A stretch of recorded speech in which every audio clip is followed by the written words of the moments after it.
Selamat pagi dan salam sejahtera buat kita semuanya. Saya Sally NP Manurung dengan NIM A1J22354 dari kelas R003. Di sini saya akan menampilkan presentasi saya di mana ini mengenai proposal yang berjudul Konflik Batin Tokoh Utama dalam novel Teruslah Bodoh Jangan Pintar karya Terelie Kajian Psikologi Sastra. Pertama itu adalah bab 1 pendahuluan di mana ini terdiri dari latar belakang. Seperti yang kita ketahui bahwa novel itu adalah sebagai salah satu karya sastra yang dimana ini memiliki keunikan karena mampu menyajikan karakter, narasi, dan tema yang kompleks yang merefleksikan dinamika sosial dan psikologis manusia. Dalam konteks ini, saya mengambil novel Teruslah Bodoh Jangan Pintar karya Terelie, di mana ini saya anggap sebagai objek penelitian yang relevan karena menyuarakan kritik tajam terhadap sistem pendidikan formal yang mengutamakan nilai akademik semata. Dan juga di sini sembari mengangkat bagaimana sebenarnya isu-isu yang kita hadapi saat ini yang kita tidak berani untuk keluar dari hal-hal seperti itu. Kemudian di sini penelitian ini menggunakan pendekatan psikologi sastra yang dari Sigmund Freud, yang mana ini tentang 3 yang dibahas, yaitu yang pertama id, ego, dan superego. Nah, dengan demikian penelitian ini tidak hanya berkontribusi pada pengembangan untuk sastra saja, tetapi juga menjadi medium refleksi sosial untuk memahami kompleksitas manusia dalam menghadapi tekanan norma di dalam bermasyarakat. Yang selanjutnya, yang kedua itu ada rumusan masalah, yang dimana yang pertama sebagai rumusan masalahnya itu adalah bagaimana bentuk-bentuk konflik batin yang dialami tokoh utama dalam novel Teruslah Bodoh Jangan Pintar karya Terelie. Yang kedua itu, apa saja faktor-faktor yang menyebabkan timbulnya konflik batin pada tokoh utama dalam novel Teruslah Bodoh Jangan Pintar karya Terelie. Yang ketiga itu, bagaimana dampak konflik batin terhadap perkembangan karakter tokoh utama dalam novel Teruslah Bodoh Jangan Pintar. Kemudian yang ketiga ada tujuan penelitian. Yang pertama itu mendeskripsikan bentuk-bentuk konflik batin yang dialami tokoh utama dalam novel Teruslah Bodoh Jangan Pintar karya Terelie. Yang kedua itu ada mengidentifikasi faktor-faktor yang menyebabkan timbulnya konflik batin pada tokoh utama dalam novel Teruslah Bodoh Jangan Pintar karya Terelie. Kemudian yang ketiga ada menganalisis dampak konflik batin terhadap perkembangan karakter tokoh utama dalam novel Teruslah Bodoh Jangan Pintar karya Terelie. Kemudian yang keempat adalah manfaat penelitian, di mana manfaat penelitian ini ada 2. Yang pertama manfaat teoritis, yang kedua manfaat praktis. Untuk manfaat teoritis sendiri, yang pertama itu memberikan kontribusi substansial bagi pengembangan teori psikologi sastra, khususnya dalam konteks analisis konflik batin dan tokoh dalam fiksi dalam novel kontemporer di Indonesia. Yang kedua itu memperkaya khazanah keilmuan sastra, terutama dalam kajian psikologis terhadap aspek karakter dan penokohan, serta membuka peluang bagi pengembangan model analisis baru dalam studi sastra. Kemudian dalam manfaat praktis itu yang pertama bagi pembaca, yaitu penelitian ini diharapkan dapat meningkatkan apresiasi terhadap novel Teruslah Bodoh Jangan Pintar karya Terelie dan juga novel-novel lainnya dengan memberikan pemahaman yang lebih mendalam. Kemudian yang kedua itu bagi peneliti lagi, hasil penelitian ini dapat dijadikan sebagai referensi atau juga pijakan awal atau mungkin bisa sebagai perbandingan untuk melakukan penelitian lebih lanjutnya. Kemudian yang ketiga itu bagi pengajar dan mahasiswa sastra, penelitian ini dapat menjadi bahan ajar atau juga diskusi yang relevan dalam mata kuliah yang berkaitan. Nah, selanjutnya adalah bab 2, yaitu kajian pustaka. Bagian pertamanya adalah landasan teoritis.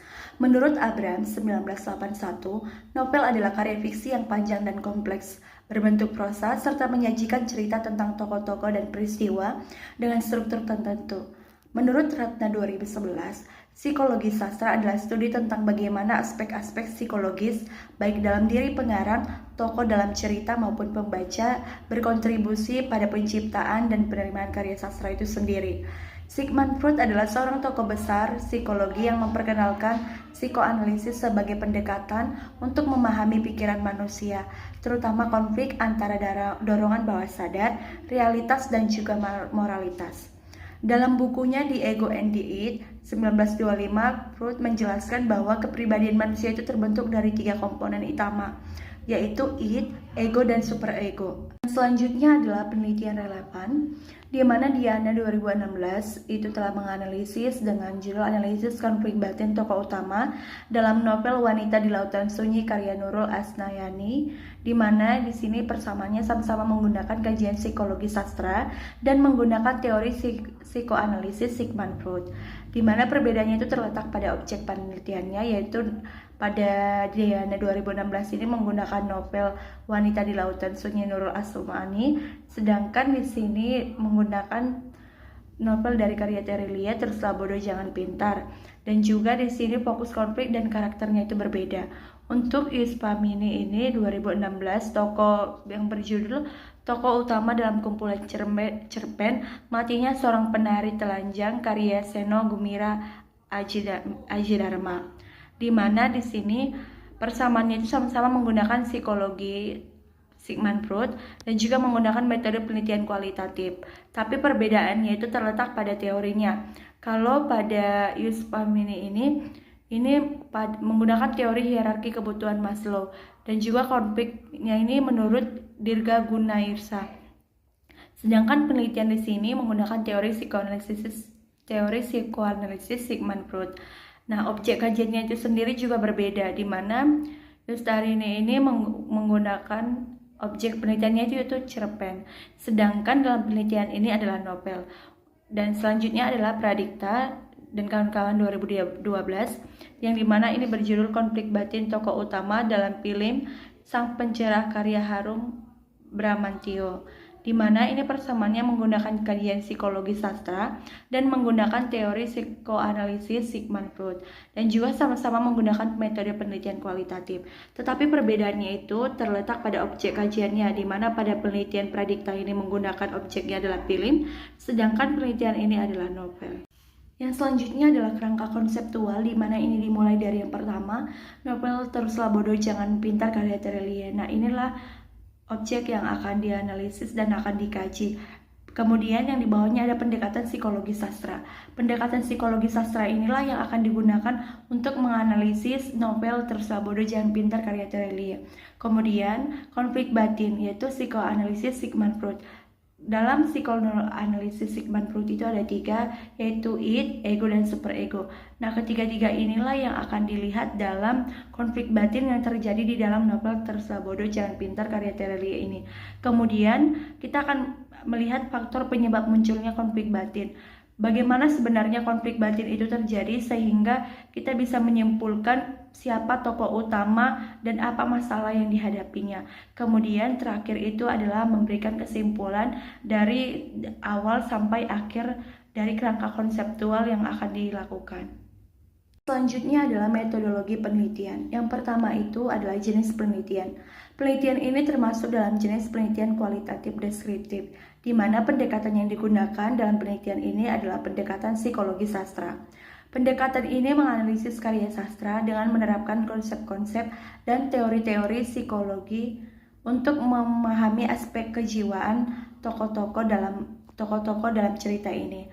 Dalam hal ini, teori psikoanalisis Sigmund Freud akan menganalisis dan menjadi landasan utama untuk mengkaji struktur kepribadian, id, ego, dan superego yang akan terrefleksi dalam novel ini.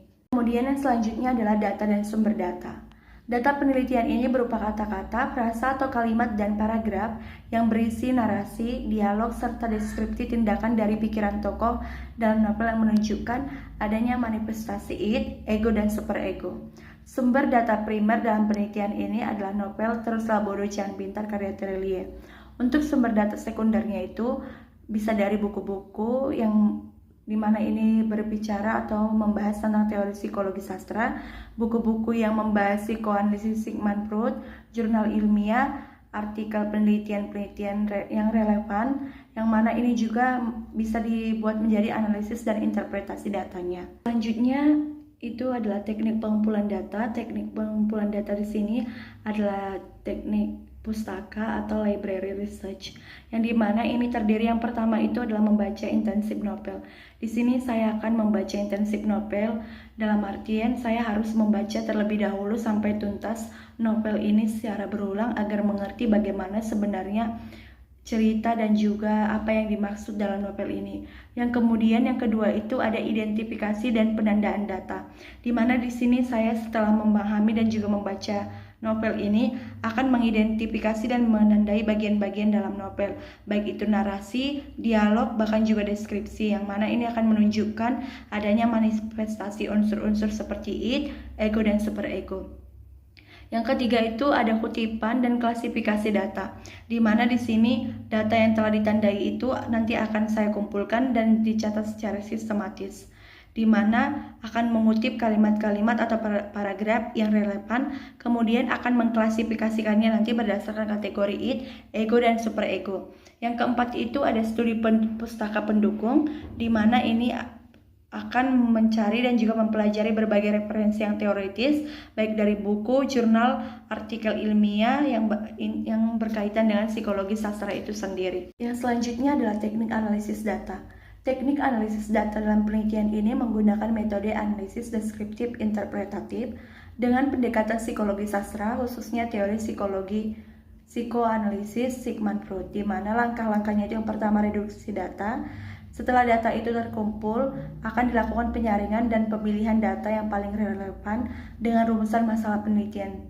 Kalau untuk data yang tidak relevan itu bisa diabaikan. Yang kedua itu adalah deskripsi dan klasifikasi data. Data yang sudah direduksi tadi kemudian akan dideskripsikan secara rinci dan diklasifikasikan berdasarkan kategori id, ego, dan superego. Kemudian yang ketiga itu ada interpretasi data, di mana di sini ketika interpretasi data ini adalah menafsirkan makna dari manifestasi id, ego, dan superego pada tokoh-tokoh serta bagaimana sebenarnya interaksi ketiganya itu membentuk kepribadian dan mempengaruhi tindakan tokoh utama dalam novel ini. Kemudian yang keempat itu ada verifikasi data, di mana setelah itu akan dilakukan pengecekan ulang terhadap data dan interpretasi untuk memastikan apakah sudah akurat dan validasi atau belum. Nah, hal ini bisa dilakukan dengan membandingkan hasil analisis dengan kutipan asli dari novel yang sudah dibaca. Kemudian yang kelima itu ada penarikan kesimpulan, di mana ini akan menarik kesimpulan berdasarkan hasil analisis dan juga interpretasi data yang telah dilakukan, dan juga menjawab rumusan masalah penelitian secara komprehensif. Yang selanjutnya adalah alur atau prosedur penelitian.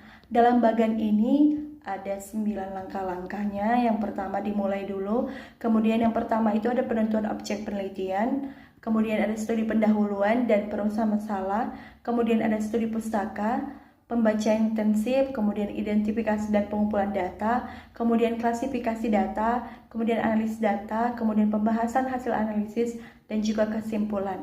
Yang pertama itu penentuan objek penelitian, di mana tahap awal penelitian ini adalah menentukan objek penelitian yang akan dibahas, yaitu di sini saya menentukan dengan mengambil dari objek penelitian novel Teruslah Bodoh Jangan Pintar karya Terelie. Kemudian studi pendahuluan dan perumusan masalah, di mana tahapan ini melibatkan kajian awal terhadap isi novel, tema dan karakter serta literatur terkait untuk memahami fenomena psikologis yang muncul. Di mana di sini akan dirumuskan masalah penelitian yang akan menjadi fokus analisisnya, seperti bagaimana sebenarnya manifestasi id, ego, dan superego dalam konflik tokoh utama dalam novel ini. Kemudian itu yang kedua itu studi pustaka, di mana studi pustaka ini yaitu ada teori psikologi sastra dan psikoanalisis Freud, di mana tahapan ini merupakan proses mendalami literatur yang relevan, khususnya teori psikologi sastra sebagai pendekatan analisis utama, di mana fokus utamanya ini adalah teori yang digunakan dalam psikoanalisis Freud, yaitu konsep id, ego, dan superego, di mana teori ini dapat diterapkan untuk menganalisis konflik batin dalam karya sastra ini. Kemudian selanjutnya adalah pembacaan intensif novel, di mana tahapan selanjutnya itu adalah membaca secara mendalam dan juga berulang kali untuk menangkap detail cerita dan memahami konteks psikologis karakter dan juga mengidentifikasi konflik yang dialami oleh tokoh utama. Kemudian itu ada identifikasi dan pengumpulan data, yaitu datanya itu ada manifestasi id, ego, dan superego. Setelah pembacaan intensif tadi, di sini akan diidentifikasi kutipan-kutipan dalam novel yang menunjukkan sebenarnya apa sih manifestasi id, ego, dan superego pada tokoh utama itu. Kemudian data ini akan dikumpulkan nanti secara sistematis seperti tanda-tanda dorongan impulsif itu adalah id, kemudian pengendalian diri dan keputusan logis itu ego, dan juga di mana ini suara moral dan nilai-nilai yang dipegang tokoh itu adalah superego. Kemudian selanjutnya itu adalah klasifikasi data, di mana data yang telah terkumpul tadi itu akan dikelompokkan berdasarkan kategori id, ego, dan superego. Kemudian selanjutnya adalah analisis data, di mana ini adalah deskripsi dan interpretasi. Pada tahapan ini nanti data yang telah diklasifikasikan dianalisis dengan cara mendeskripsikan setiap kutipan berdasarkan kategori yang sesuai, di mana di sini akan dijelaskan bagaimana konflik batin tokoh utama, manifestasi id, ego, dan superego. Kemudian itu adalah pembahasan hasil analisis, di mana tahap ini menyajikan temuan penelitian dalam bentuk pembahasan yang terperinci, di mana ini sudah bertujuan untuk memberikan wawasan yang mendalam tentang dinamika psikologis tokoh utama. Dan disinilah nanti akan dilihat bagaimana dari awal sampai akhir dari penggunaan dari teori psikologi Sigmund Freud ini. Kemudian yang terakhir itu adalah penarikan kesimpulan, di mana tahapan ini adalah langkah untuk merumuskan kesimpulan dari penelitian yang telah dilakukan. Kesimpulan ini diambil berdasarkan data yang telah dilakukan pada tahap sebelumnya. Dan juga dalam hal ini akan dijelaskan dari awal penelitian itu bagaimana sebenarnya manifestasi id, ego, dan superego dalam konflik batin tokoh utama dalam novel Teruslah Bodoh Jangan Pintar. Demikianlah hasil presentasi saya. Atas bimbingan dan juga perhatiannya saya ucapkan terima kasih, Bu.